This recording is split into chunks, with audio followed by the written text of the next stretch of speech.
Hello everyone, welcome to physics board. इस lecture में हम लोग देखेंगे कॉम्बिनेशन ऑफ कैपेसिटर्स। और हम दो तरह के कॉम्बिनेशन को स्टडी करेंगे, सीरीज और पैरेलल कॉम्बिनेशन। बट उससे पहले हम देखते हैं कि अगर एक सिंगल कैपेसिटर को हम बैटरी से कनेक्ट करते हैं तो क्या फंक्शनिंग होती है और किस तरीके से वर्क करता है। लेट्स से ये मेरे पास एक कैपेसिटर है और इसको मैंने एक बैटरी से कनेक्ट कर रखा है।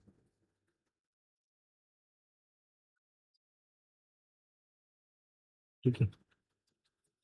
End of course by default एक कुछ ना कुछ रेजिस्टेंस वायर्स का भी होगा, तो एक्चुअल में जो सर्किट बनेगा वो एक आर से सर्किट बनता है ना। रेजिस्टेंस तो बाय डिफॉल्ट अब ये कनेक्टिंग वायर्स का कुछ ना कुछ रेजिस्टेंस होगा, बट अभी के लिए हम मान के चलते हैं कि कुछ आइडियल सिचुएशन है और कनेक्टिंग वायर्स का कोई रेजिस्टेंस नहीं है। ओके, इस तरीके का सर्किट है और इसकी कैपेसिटेंस है सी और ये वी पोटेंशियल की बैटरी है। ये पॉजिटिव टर्मिनल हो गया और ये नेगेटिव टर्मिनल हो गया। ओके, सो अब हमें पता है, और ये बीच में वैक्यूम होता है या डाइलेक्ट्रिक होता है ना, बीच में इंसुलेटिंग पाथ है, मतलब यहाँ से यहाँ ये कंडक्टिंग पाथ नहीं है। इस प्लेट से इस प्लेट के बीच में ये कोई कंडक्टिंग पाथ है ना, ये हमेशा ध्यान रखना। इसके बीच में ना तो वैक्यूम होगा कैपेसिटर के दो प्लेट्स के बीच में, वरना कोई डाइलेक्ट्रिक होगा, और दोनों केस में इंसुलेटर ही है। तो होता क्या है, ये जो पॉजिटिव प्लेट है, बैटरी का जो पॉजिटिव टर्मिनल है, ये क्योंकि ये कंडक्टर है, ये पूरा कंडक्टिंग वायर है, तो ये इलेक्ट्रॉन को अपनी तरफ अट्रैक्ट करेगा। तो इलेक्ट्रॉन यहाँ से मूव करना शुरू करेंगे कुछ इस तरीके से। ठीक है। और वही इलेक्ट्रॉन यहाँ से ट्रेवल करेंगे बैटरी के अक्रॉस और यहाँ पे जाके सॉर्ट ऑफ डिपॉजिट होने लग जाएंगे। तो इवेंचुअली हुआ क्या, कैपेसिटर की इस प्लेट से, जो ये लेफ्ट साइड जो प्लेट है, यहाँ से इलेक्ट्रॉन निकला और बैटरी को सरपास करते हुए यहाँ पे इस वाली प्लेट पे जाके ये डिपॉजिट होना शुरू हो जाते हैं। तो देखो यहाँ से इलेक्ट्रॉन धीरे धीरे निकल लेना इस वाली प्लेट से, तो होगा क्या, यहाँ पे धीरे धीरे कौन सा चार्ज बिल्डअप होगा, पॉजिटिव चार्ज बिल्डअप होगा। और यहाँ पे इस वाली प्लेट पे इलेक्ट्रॉन आकर डिपॉजिट हो रहे हैं इस वाली प्लेट पे, तो इस पे कौन सा चार्ज बिल्डअप होगा, धीरे धीरे इस पे नेगेटिव चार्ज बिल्डअप होगा। और क्योंकि पॉजिटिव नेगेटिव चार्ज बिल्डअप हो रहा है, तो यहाँ भी एक धीरे धीरे पोटेंशियल डेवलप होने लगेगा अक्रॉस दिस कैपेसिटर। मान लेते हैं बी डैश पोटेंशियल हो गया। अब ये प्रोसेस चलता रहेगा और इस सर्किट में करंट चलेगा, और जब तक ये प्रोसेस चलेगा, जब तक इस सर्किट में करंट होगा, करंट एग्जिस्ट करेगा। अब मान लेते हैं थोड़ी देर बाद, आफ्टर सम टाइम, क्या होगा, धीरे धीरे जब चार्ज बिल्डअप होता चला गया और पोटेंशियल भी, तो एक सिचुएशन ऐसी आएगी जब कैपेसिटर के अक्रॉस जो पोटेंशियल होगा वो बैटरी वाला ही हो जाएगा, मतलब वी ही हो जाएगा। बैटरी का पोटेंशियल वी है, तो एक सिचुएशन ऐसी आएगी कि जब ये जो प्लेट्स के बीच में जो पोटेंशियल डिफरेंस है वो वी हो जाएगा और बैटरी के अक्रॉस भी पोटेंशियल डिफरेंस वी है। तो अब फर्दर करंट स्टॉप हो जाएगा, अब कोई करंट का फ्लो नहीं होगा, करंट जीरो हो जाएगा। करंट स्टॉप है ना, करंट का कोई भी फ्लो नहीं होगा, अब करंट का फ्लो बंद हो जाएगा। और इस सिचुएशन में जो इस कैपेसिटर पे चार्ज है, मान लेते हैं इस पे क्यू नॉट चार्ज है, इस पे प्लेट में माइनस क्यू नॉट चार्ज है, तो यही मैक्सिमम चार्ज होता है जो इस कैपेसिटर के ऊपर, जहां तक कि कैपेसिटर चार्ज हो सकता है।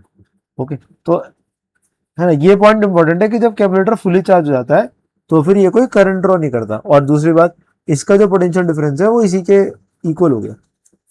ठीक है, ये दो एक दो बातें हैं। ठीक है, ये सिंगल कैपेसिटर का चार्जिंग का केस है। ठीक है, और बाकी जब आप इसको बैटरी को हटा दोगे तो, और किसी इसको कोई कंडक्टिंग पाथ दोगे, तो धीरे धीरे कैपेसिटर डिस्चार्ज हो जाएगा। ओके, सो अब हम अपना जो आज का टॉपिक है उसको देखते हैं। ये थोड़ा बेसिक बिल्डअप जरूरी था, अब जरा आज का टॉपिक देखते हैं, जो कि है कॉम्बिनेशन ऑफ कैपेसिटर्स।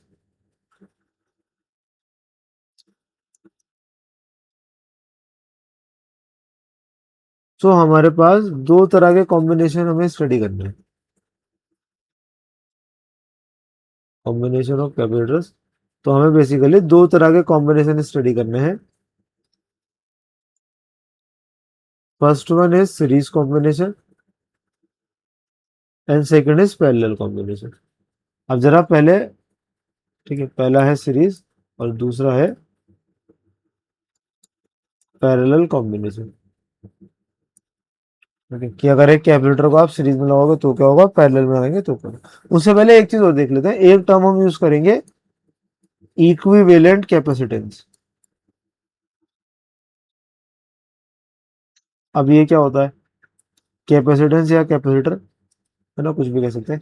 तो आप सर जो भी सर्किट डायग्राम है ना, कोई भी सर्किट है, उसमें जितना भी कैपेसिटर वाला पोर्शन है, जितने भी कैपेसिटर कनेक्टेड है, उस सारे सर्किट को हटा के अगर हम एक सिंगल कैपेसिटर लगाएं और जो पूरे सर्किट की प्रॉपर्टीज को चेंज ना करें, मतलब हर टर्मिनल के बीच में पोटेंशियल डिफरेंस वही रहे, ठीक है, सारा करंट जो सर्किट में पहले था वही रहे, तो ऐसे कैपेसिटेंस को बोलते हैं इक्विवेलेंट कैपेसिटर। ठीक है, जब आप जहां पे हम जो भी आपका नेटवर्क ऑफ द कैपेसिटर्स होगा उसको एक सिंगल कैपेसिटर से रिप्लेस करेंगे। ठीक है, तो ये क्या होता है, या कैपेसिटेंस, या बेसिकली ये क्या है, capacitance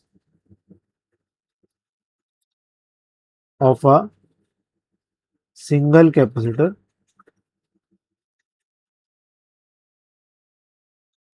that can replace the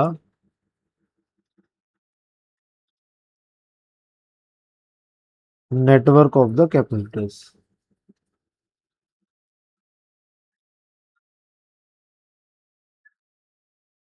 without changing the altering the circuit। ठीक है, ऑल्टरिंग द सर्किट से मेरा मतलब ये है कि जितने भी और पॉइंट्स हैं सर्किट में उनके बीच में पोटेंशियल डिफरेंस या कोई करंट अगर फ्लो कर रहा है तो वो प्रॉपर्टीज चेंज ना हो विदाउट अफेक्टिंग या ऑल्टरिंग द सर्किट। ठीक है, तो ऐसे कैपेसिटर को इक्विवेलेंट कैपेसिटर बोलेंगे, उसकी कैपेसिटेंस को इक्विवेलेंट कैपेसिटेंस बोलते हैं। ठीक है, अब इस चीज को निकालेंगे भी, है ना। आपने इसको रिलेट कर सकते हो, आपने 10th क्लास में ऐसे सीरीज और पैरेलल के लिए इक्विवेलेंट रेजिस्टेंस निकाले थे, तो सेम वही कंसेप्ट है। अब जरा देख लेते हैं पहला सीरीज कॉम्बिनेशन। तो फिर से रिकॉल करो, आपने 10th क्लास में पढ़ा है सीरीज कॉम्बिनेशन में क्या होता है, चीजें एंड टू एंड कनेक्टेड होती है ना, एक के बाद एक। ठीक है, जिसमें एक एंड कॉमन हो जाता है ना, एक के बाद एक चीजें कनेक्टेड होती है जिसमें एक एंड कॉमन हो जाता है, कुछ इस तरीके से। Let me draw the circuit for series combination. तो कुछ इस तरीके से, जैसे मान लो एक कैपेसिटर ये होगा, उसके अगला ये हो गया, उससे अगला ये हो गया, तो ऐसे लाइन से कनेक्टेड है वन बाय वन, है ना, एंड सो ऑन। ठीक है, ऐसे करते करते ये लाइन से कनेक्टेड है, इस तरह के कॉम्बिनेशन को बोलते हैं सीरीज कॉम्बिनेशन। ठीक है, अब इसका इक्वलेंट क्या होगा कि इनकी जगह एक सिंगल कैपेसिटर लगाएंगे, that will be the equivalent capacitance. अब जरा देख लेते हैं, अब उसके लिए एक्सप्रेशन निकालना है, तो जरा for simplicity let us take a circuit consisting of two capacitors. तो मान लेते हैं हमारे पास एक सर्किट है जिसमें दो कैपेसिटर है, एक कैपेसिटर ये हो गया और एक और कैपेसिटर ये हो गया, दोनों सीरीज में कनेक्टेड है।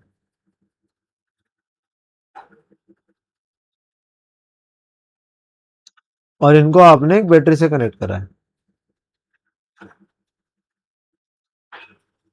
एंड लेट से इस कैपेसिटर का कैपेसिटेंस है C1 और इसका कैपेसिटेंस है C2 और बैटरी है V वोल्ट की। अब इसका इक्विवेलेंट क्या होगा, इसका भी इक्विवेलेंट होगा कि इन दोनों की जगह एक सिंगल, इसका इक्विवेलेंट ये होगा कि हम इन दोनों की जगह एक सिंगल कैपेसिटर लगाएं। ठीक है, और बैटरी का वोल्टेज उतना ही रहे। ठीक है, तो इस कैपेसिटर को बोलेंगे इक्विवेलेंट कैपेसिटेंस, सी इक्विवेलेंट, और ये पोटेंशियल डिफरेंस V है। अब हमें इसमें रिलेशन निकालना है कि सी इक्विवेलेंट और C1 C2 में क्या रिलेशन होगा, है ना। तो जरा करते हैं, अब जरा ध्यान से समझिए। सो अगेन है ना, इस बैटरी का पॉजिटिव टर्मिनल है, नेगेटिव टर्मिनल है, तो होगा क्या, ये यहाँ से चार्ज को खींचेगा, मतलब इलेक्ट्रॉन को अपनी तरफ अट्रैक्ट करेगा, तो इस वाली प्लेट पर धीरे धीरे पॉजिटिव चार्ज डेवलप होना शुरू होगा, जो मैं अभी आपको थोड़ी देर पहले एक्सप्लेन कर रहा था। तो मान लेते हैं इस वाली प्लेट पे प्लस क्यू चार्ज डेवलप हो गया, और उसी तरह जो ये वाली प्लेट है इस पे एक माइनस क्यू चार्ज डेवलप होगा। ये बात समझ में आती है। अब एक हमने और एक कंसेप्ट पढ़ा था इंडक्शन का। ठीक है, डाइलेक्ट्रिक में भी पढ़ा था और वैसे भी हमने इंडक्शन का पढ़ा था कि अगर एक कोई चार्ज बॉडी है उसके बगल में कोई न्यूट्रल बॉडी भी लेकर आओगे तो ये क्या करेगा, इसमें चार्ज इंड्यूस कराएगा। और वो इंड्यूसिंग चार्ज का रिलेशन भी हमने देखा था, है ना, के टर्म्स में हमने निकाला था ना डाइलेक्ट्रिक उसमें। तो उसमें वहां से भी आप देख सकते हो कि अगर उसमें भी आप के की जगह इन्फिनिटी रखोगे कैपेसिटर के लिए तो आपको एक रिजल्ट मिलेगा कि कंडक्टर के लिए, for conductor induce charge is equal to inducing charge, या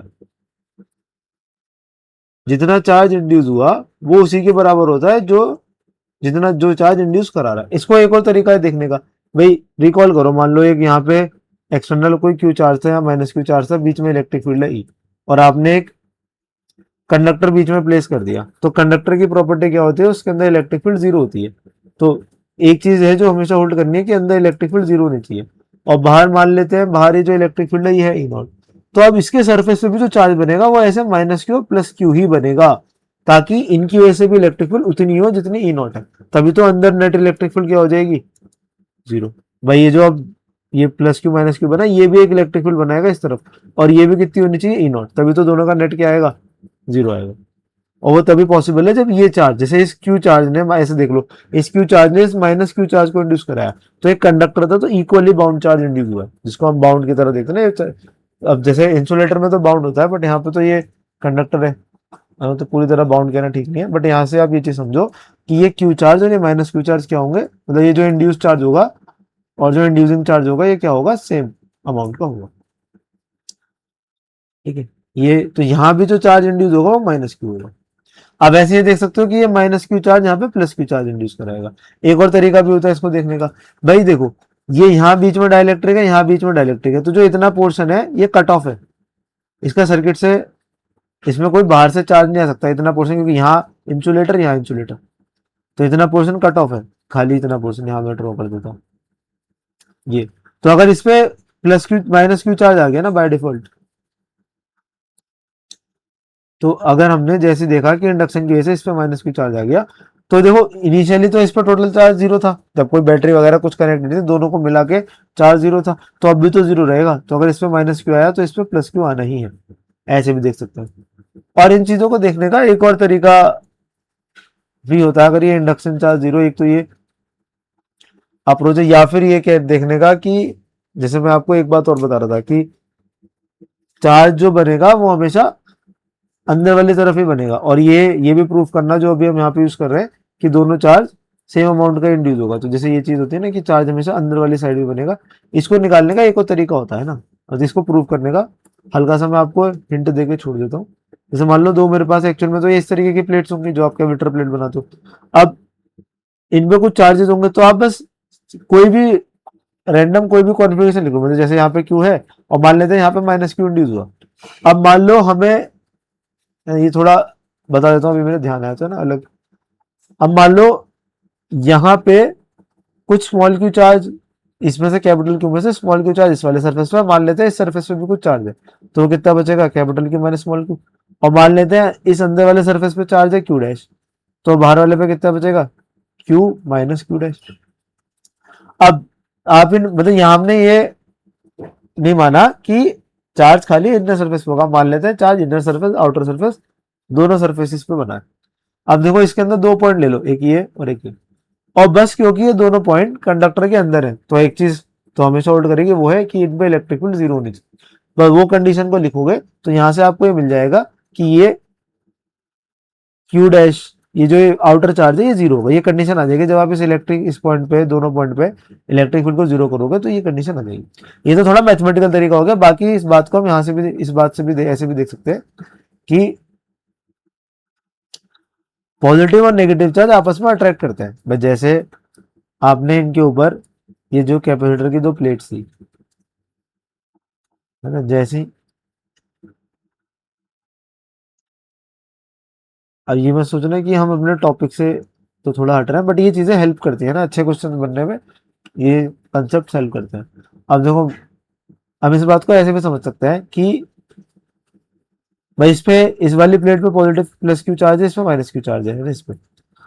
अब अगर वो पूरा सरफेस पे रिसाइड होने के लिए फ्री होता अगर ये आइसोलेटेड होते, बट क्योंकि आसपास है तो हमें पता है अपोजिट चार्ज एक दूसरे को अट्रैक्ट करता है, तो ये दोनों अट्रैक्ट करेंगे, तो जब और कंडक्टर में चार्ज मूव कर सकता है तो उस अट्रैक्शन की वजह से ये हमेशा इस इनर साइड ही होंगे, आउटर सरफेस पे कोई चार्ज रिसाइड नहीं करेगा, इनर साइड सरफेस पे चार्जेस रिसाइड करेंगे। आई होप सो ये पॉइंट क्लियर हुआ। तो यहाँ से हम एक चीज देख सकते हैं, अब अपना हमने बेसिक देख लिया, हम अपना फॉर्मल डेरिवेशन शुरू करते हैं। तो यहाँ से हम एक चीज हमें एक चीज पता समझ में आई, और वो ये है कि सीरीज के केस में क्या हुआ है, सीरीज के केस में चार्ज तो सेम है,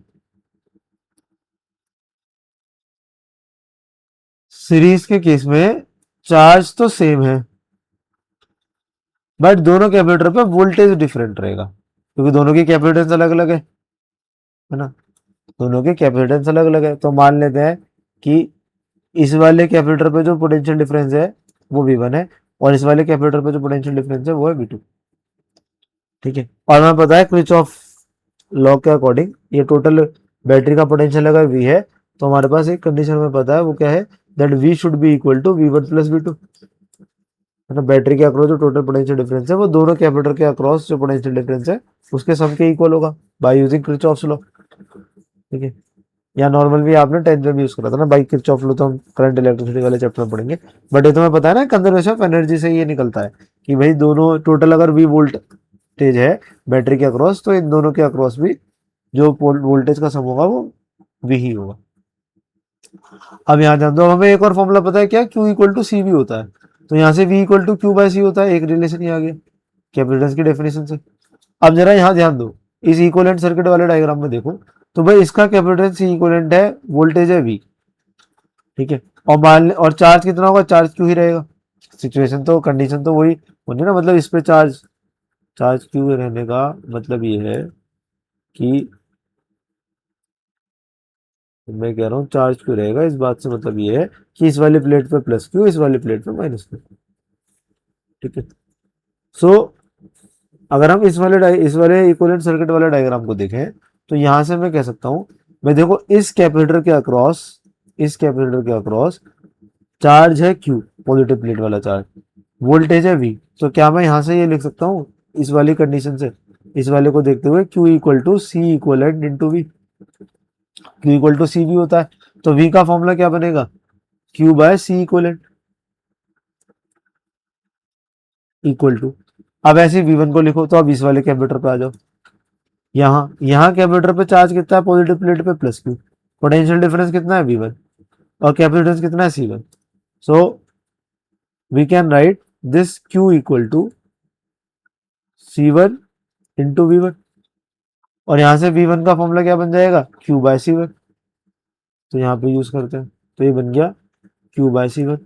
and similarly for this second capacitor we can write this V2 as Q by C2, और इस पूरे इक्वेशन में से देखो Q कॉमन आउट होके कैंसिल हो सकता है।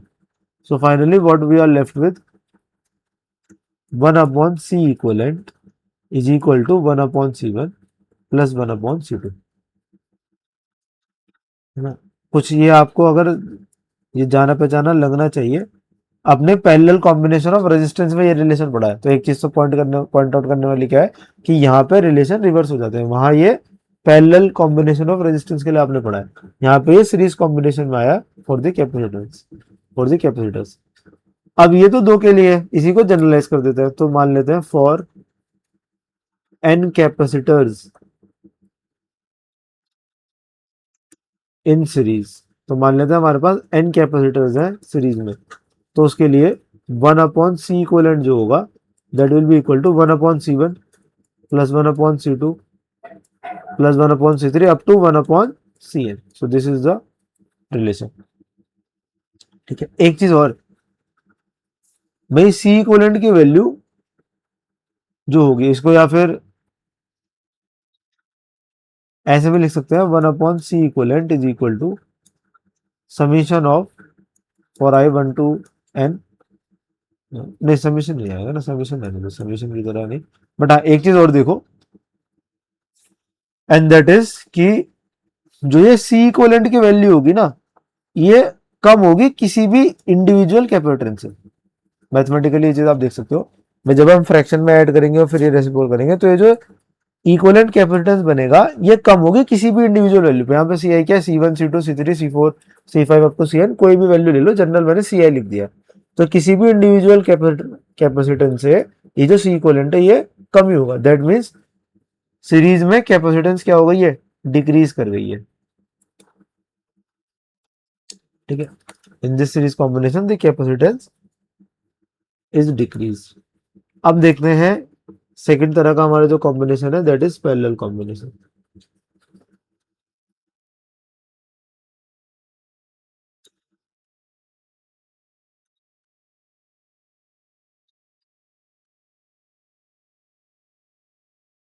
सो पैरेलल कॉम्बिनेशन को कैसे ड्रॉ करते हैं? सो पैरेलल कॉम्बिनेशन में दोनों एंड्स कॉमन होते हैं, ठीक है, जो दोनों एंड पॉइंट्स होंगे कैपेसिटर के वो क्या होंगे? कॉमन होंगे। कुछ इस तरीके से, मान लो एक कैपेसिटर ये बनाया आपने, फिर एक कैपेसिटर आपने ये बनाया, ठीक है, एक कैपेसिटर ये बनाया, ऐसे बनाते चले जाओ, ऐसे, है ना, लास्ट में यहाँ पे बना देता हूँ, एक लास्ट ही होगी, और इनके दोनों एंड पॉइंट ये कॉमन है ना, दोनों ये जो एंड्स हैं ये एक जगह जाके मिलेंगे, ये दोनों जो एंड्स हैं ये एक जगह जाके मिलेंगे। ऐसे कॉम्बिनेशन को बोलते हैं पैरेलल। ऐसे बहुत सारे बीच में होंगे तो इस तरह के कॉम्बिनेशन को बोलते हैं पैरेलल कॉम्बिनेशन। तो अब अगेन सेम थिंग करते हैं हम, नेक्स्ट पेज ले लेते हैं। तो अब पैरेलल के लिए दो, सिंपलिसिटी के लिए दो ही कैपेसिटर का एक सर्किट कंसिडर करते हैं। तो एक कैपेसिटर ये हो गया और एक और कैपेसिटर ये हो गया, और इसको एक बैटरी से हमने कनेक्ट कर दिया है।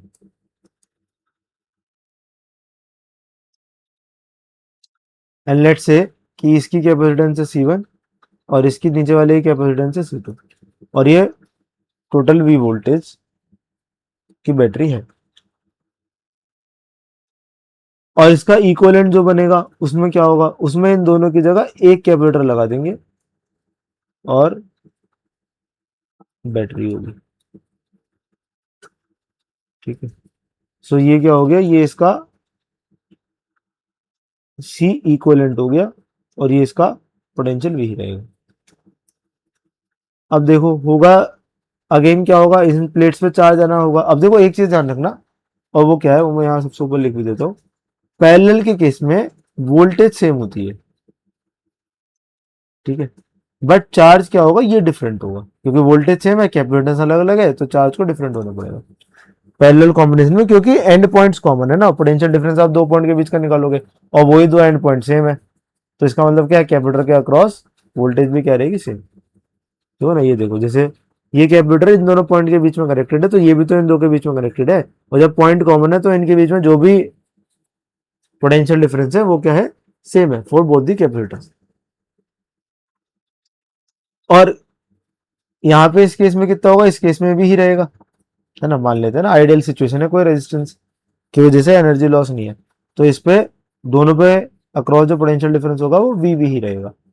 इसके अक्रॉस भी पोटेंशियल डिफरेंस वी, और इसके अक्रॉस भी पोटेंशियल डिफरेंस वी। और मान लेते हैं इसमें जो चार्ज है वो है Q1, इस पे जो चार्ज है, पी पॉजिटिव प्लेट का चार्ज लिख रहा हूँ ना मैं, और इस पे जो चार्ज है वो Q2। अगेन होना वही है, इस पे पॉजिटिव इस पे नेगेटिव चार्ज, इस पे पॉजिटिव इस पे नेगेटिव, है ना।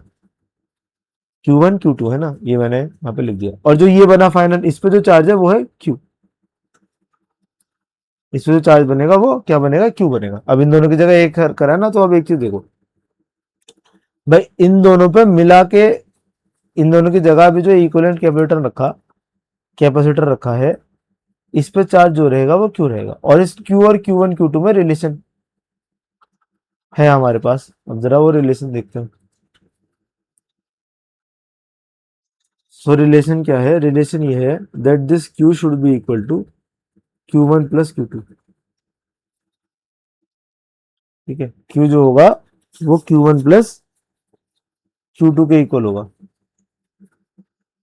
ठीक है। अब जरा, अब Q की जगह क्या लिख सकते हैं? तो नीचे वाले सर्किट को देख के लिखो। तो इस वाले सर्किट में कैपेसिटर पे चार्ज है, इस वाले सर्किट में कैपेसिटर पे चार्ज है Q, और पोटेंशियल डिफरेंस है V, है ना। इसके अक्रॉस भी पोटेंशियल डिफरेंस कितना है? V है। तो जब मैं यहाँ से इस वाले सर्किट को देख के लिख सकता हूँ Q equal to C equivalent into V। और ऐसे ही इन सर्किट को देखो जो ऊपर वाले हैं, तो यहाँ पे Q1 की जगह क्या आ जाएगा? C1 इंटू वी, तो इसकी जगह लिख सकते हैं C1 इंटू वी। और सिमिलरली Q2 की जगह लिख सकते हैं C2 इंटू वी। सेम वही चीज कैपेसिटेंस की डेफिनेशन यूज कर रहे हैं, that Q equal to C into V. Okay, तो सेम चीज यूज कर लेते हैं। और अब देखो,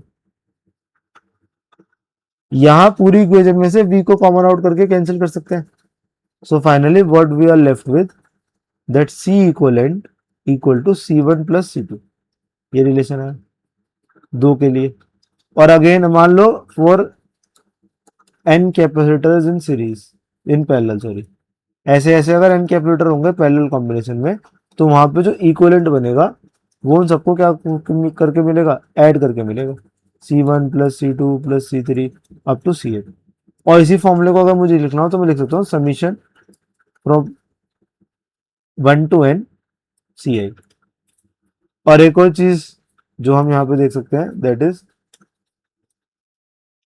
ये जो C इक्विवेलेंट होगा ये ज्यादा होगा किसी भी इंडिविजुअल कैपेसिटेंस से, है ना भाई, सबको ऐड करके मिल रहा है ना कुछ हर किसी में ऐड ही हो रहा है, तो जो भी हाईएस्ट वैल्यू होगी उससे भी ज्यादा होगा। और पैरेलल उसमें सीरीज में क्या होता है, ये तो पैरेलल का केस है, सीरीज में क्या होता है कि जो भी लोएस्ट कैपेसिटर की वैल्यू होगी उससे भी कम होगा इक्विवेलेंट, ठीक है, जो भी लोएस्ट वैल्यू होगी उससे भी कम होगा इक्विवेलेंट, ठीक है ना। आई होप सो ये क्लियर हुआ होगा। बाकी ये मैंने Q equal to Q1 plus Q2 क्यों करा है, कंजर्वेशन ऑफ चार्ज के बेस पे ही हमने करा है ना भाई, किस तरीके से अगर थोड़ा सा,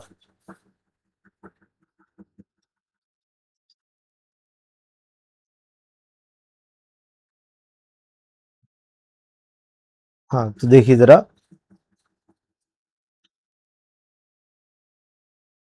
सो भाई देखो इन दोनों प्लेट में का इस आगे से तो कोई कांटेक्ट है ही नहीं भाई, यहाँ ये बीच में डायरेक्ट्रिक है, यहाँ ये बीच में डायरेक्ट्रिक है, ये दोनों प्लेट है।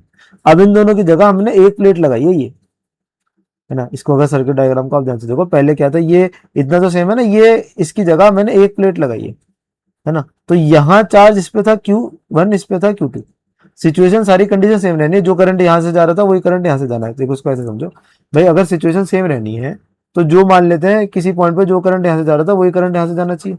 अब अगर करंट दोनों केस में सेम होगा तो जो चार्ज का फ्लो वो भी सेम होना चाहिए, तो सेम टाइम में same amount of charge deposit भी होना चाहिए भाई। अगर चार्ज का फ्लो कांस्टेंट है ना, तो किसी भी गिवन अमाउंट ऑफ टाइम में जो चार्ज का डिपोजिशन हुआ है due to this flow of current वो भी क्या होना चाहिए, सेम होना चाहिए।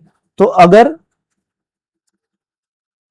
पहले मतलब इसमें अलग अलग दोनों को मिला के अगर Q1 plus Q2 charge deposit हुआ है, Q1 और Q2 चार्ज डिपॉजिट हुआ है, दोनों को मिला के Q1 प्लस Q2, तो अब वो जो उनकी जगह जब एक ही प्लेट है तो उस पर भी टोटल Q चार्ज जाना चाहिए, that is Q1 plus Q2। ठीक है, ये बात समझ में आती है। तो वहीं से मैंने ये लिखा है कि Q equal to Q1 plus Q2 वहां से आया।